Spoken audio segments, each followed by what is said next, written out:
Welcome to yet another interesting story from the Bible. Today we're going to learn about a woman who discovered something very special about God, that he sees us even when no one else does. Her name was Hagar, and her story begins in the home of Abram and Sarai. Abram and Sarai loved God very much. God had promised them that one day they would have a son, and through that son, Abram's descendants would become as many as the stars in the sky.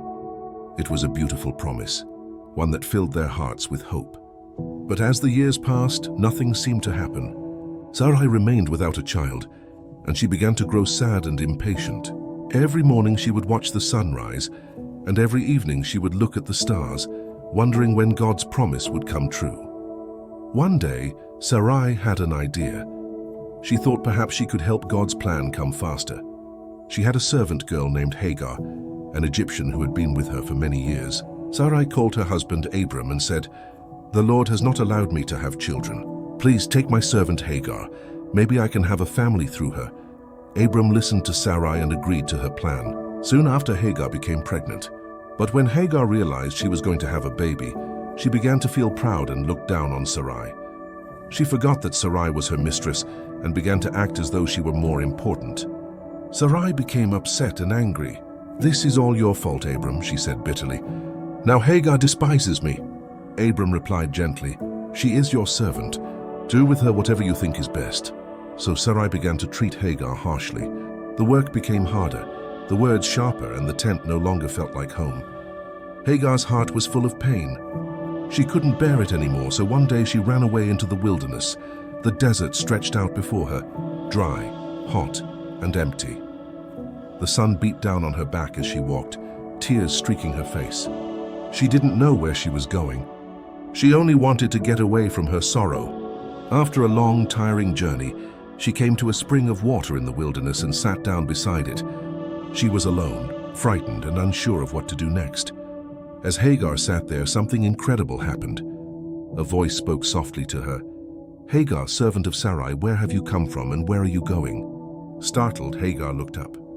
Before her stood an angel of the Lord, radiant and full of light. But his eyes were kind, and his voice carried peace. "I am running away from my mistress Sarai," Hagar answered. The angel said to her, "Go back to your mistress and submit to her authority. Do not be afraid. The Lord has seen your trouble and he will bless you. You are going to have a son and you shall name him Ishmael because the Lord has heard your cries." Then the angel continued, "I will give you many descendants, more than you can count.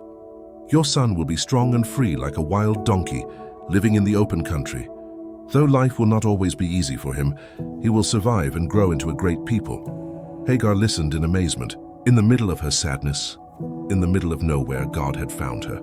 She felt comfort wash over her like cool water in the desert. With tears in her eyes, she whispered, "You are the God who sees me."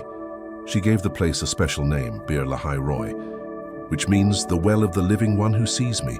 For there, by that quiet spring, Hagar realized that God had seen her tears, heard her cries, and cared about her future. She wasn't invisible to God. Even when she thought she was forgotten, the Lord had been watching over her all along, filled with new strength and hope. Hagar gathered her things and began the journey back to Abram and Sarai's home. She knew that God had spoken to her and that his promise would come true. When she returned, Abram welcomed her back. Time passed, and Hagar gave birth to a son. Abram named the boy Ishmael, just as the angel of the Lord had said. At that time, Abram was 86 years old. Though God's full promise to Abram had not yet come, this was part of his plan.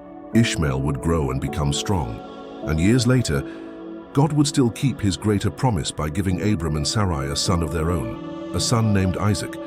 But that would come in its own time, according to God's perfect plan. And so, Hagar's story became a reminder for all generations that God sees us, hears us, and cares for us even when no one else does.